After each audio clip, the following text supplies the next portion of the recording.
ये एक और वीडियो मुझे लगा बना लेना चाहिए, क्योंकि अब मैं खेत के बीच से निकल रहा हूँ। तो यहाँ देखो आप, ये जो पूरी नाली है ये आधी तो मैं पार कर चुका हूँ, और ये शुरुआत से लगा के अभी तक पूरी पानी से भरी हुई है। थोड़ा सा चलने में दिक्कत हो रही है, पैंट ऊपर करना पड़ेगा।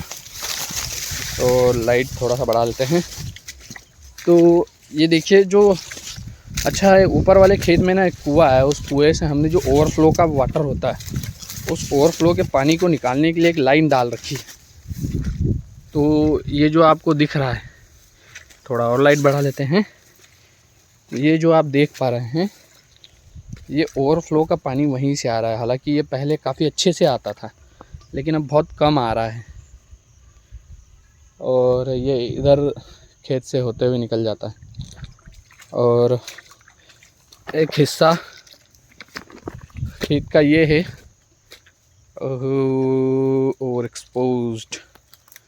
ये लाइट हमारा हो गया बैलेंस। कई सारे लोगों को पता नहीं होगा कि हमारे फ़ोन कैमरा में ये स्पेसिफिक फ़ीचर होता है लाइट कंट्रोल करने का, तो साथ के साथ मैं वो भी बता देता हूँ। और ये इस तरीके के हालात हो चुके हैं जो किसानों के लिए तो काफ़ी डरावने होते हैं।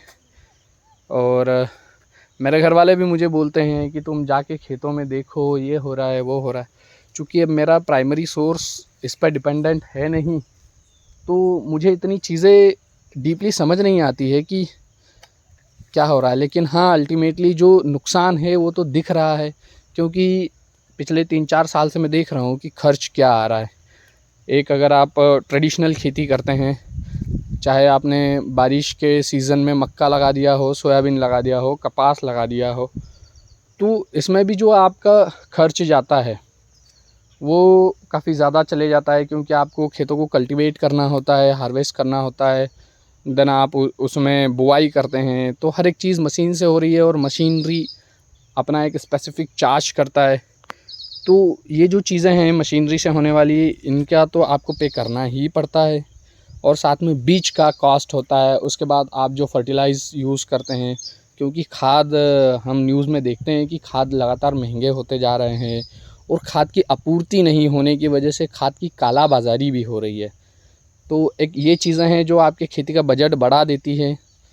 और फिर उसके बाद ऊपर वाले की जो मेहरबानी होती है कि जिस सीज़न में बारिश होनी चाहिए, जैसे कि हमारे इसमें जो मक्का के खेत थे, उनमें जो जुलाई एंड से लगा के 10 अगस्त तक का टाइम था, उसमें ऐसा था कि पानी की बहुत अर्जेंट रिक्वायरमेंट थी। लेकिन जिन लोगों के पास पानी था वो तो अपने खेतों में पानी दे चुके थे, लेकिन जिन लोगों के पास पानी नहीं था वो पानी नहीं दे पाए। तो जो फसल को पानी देने से जो बूस्ट मिलता, जो ग्रोथ वो लेती, या जो दाने का आकार बनता, जो भुट्टे का आकार, फल का आकार बनता, वो नहीं बन पाया। और जब एंड में वो जैसे तैसे बन के बाहर होने को था, तो उस समय पे लगातार 15 दिनों से बारिश हो रही है। जैसे हम ये देख पा रहे हैं कि सारे खेत भरे हुए हैं, पानी से भरे हुए हैं। आप हर एक नाली देखोगे तो उसमें भरपूर पानी भरा हुआ है।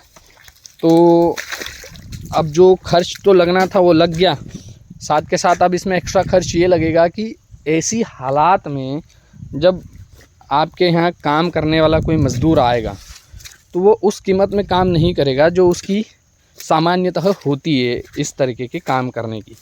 अच्छा, मशीनरी तो यहाँ पर आ ही नहीं सकती है, क्योंकि रास्ता मैंने आपको बताया है, और ये खेत की स्थिति है, यहाँ पे मशीनरी का चलना तो संभव है नहीं। तो जो भी मज़दूर आएंगे, एक तो वो एक्स्ट्रा कीमत लेंगे। अगर वो 300 पर डे में काम कर रहे हैं, तो यहाँ आने का वो 400 पर डे चार्ज करेंगे। उसके साथ हम यहाँ खेत में भुट्टे को स्टोर कर नहीं पाएंगे, तो हमें उसको बाहर करने के लिए 2 मज़दूर अलग से करने पड़ेंगे, और वो 2 मज़दूर अपना चार्ज अलग से करेंगे। तो एक ये खर्च बढ़ गया है। तो आप यकीन मानिए, ये जो खेत है, इस खेत में इस मक्का को बाहर करने, मतलब यहाँ से भुट्टे को निकालने का और बाहर करने का जो खर्च है, ये समझ लीजिए कि लगभग 4000 तक जाएगा सिर्फ बाहर करने का। और अगर इसको मैं बाहर से अपने घर तक ले जाता हूँ, तो ये खर्च, इसमें जो ट्रैक्टर आएगा जो इसको घर तक ले जाएगा, उसका आप 700 से लगा के 1000 रुपये तक और जोड़ लेते हैं, तो ये on an average round figure आप 5000 पकड़ लीजिए। अब 5000 रुपया सिर्फ इस चीज़ का लग गया है। और अगर आप उत्पादन की बात करें तो इस पूरे अगर खेत को आप देखें तो जो इसकी स्थिति दिखाई दे रही है उस हिसाब से इसमें उत्पादन हम मान के चलते हैं कि अगर 12 क्विंटल होता है अभी की स्थिति में, जब मक्का गीला है, जब उसमें 35 to 40% का नमी है, और अगर आप इसको इसी कंडीशन में मार्केट पे सेल करते हैं तो इसका प्राइस आपको बमुश्किल 1300 मिलेगा। और हाँ, अगर आप इसको कहीं सेल कर रहे हैं, मंडी वगैरह ले जा रहे हैं, तो उसका आपको लगभग 1000 रुपये अलग। तो इस कंडीशन से इसको मंडी तक जाने में 1000 का जो है ट्रांसपोर्टेशन लगेगा।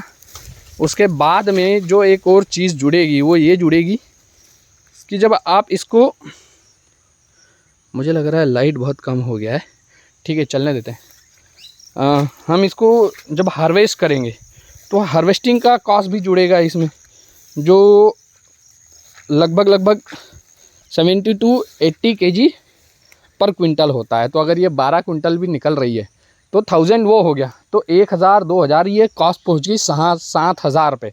और हम जैसे कैलकुलेट कर रहे हैं कि 12000 रुपये इसका उत्पादन होगा अगर हम इतने से क्षेत्र की बात करें। तो 12000 रुपये को आप 12 क्विंटल को आप 1300 रुपये से काउंट करके देख लीजिए कितना होता है। ये 10 से अगर आप इंटू करेंगे तो ये होता है सिर्फ और सिर्फ कितना होता है भाई, 12000। और जो ऊपर है 2 क्विंटल उसको आप 14400 ले लीजिए, प्लस आप जो 100 रुपये प्रति क्विंटल का अतिरिक्त ले रहे हैं तो 1200 रुपये और आप अतिरिक्त ले लीजिए। तो इसमें उत्पादन कितना हुआ भाई, 15000 का। और 15000 में से मैंने आपको 7000 का खर्च तो अभी बता दिया है। अब आप अनुमान लगाइए कि इससे पहले इसमें जो इसको प्रिपेयर करने में इसमें जो पेस्टिसाइड्स फर्टिलाइज़र्स वगैरह हमने यूज़ किया होगा, वो फिर उसके लिए हमने जो मैन पावर यूज़ करी होगी, वो फिर बीज का कीमत मैं आपको बता देता हूँ। इसमें जो बीज लगा है वो एडवांटा 751 हमने लगाया है, जिसका पैकेट 2050 रुपये प्रति पैकेट है, जिसमें 4 किलो के लगभग बीज आता है। और इस इतने से एरिया में लगभग हमको 6 किलो बीज लगा है, तो 3000 रुपये का तो बीज लग गया है। अब आप कैलकुलेट कर लीजिए कि क्या एग्रीकल्चर की कंडीशन है ट्रेडिशनल वे में। और अगर आप ट्रेडिशनल खेती छोड़ के आप एक्सपेरिमेंटल खेती करने जाएंगे तो मैं भी आपका अर्निंग बढ़े या ना बढ़े पर आपके एक्सपेंसेस 101% बढ़ने वाले हैं। तो अभी मैं इसको एंड करता हूँ, काफ़ी ज़्यादा लंबा हो गया और हम वापस उसी रास्ते पे आ गए हैं जहाँ से हमने शुरू किया था। So thank you.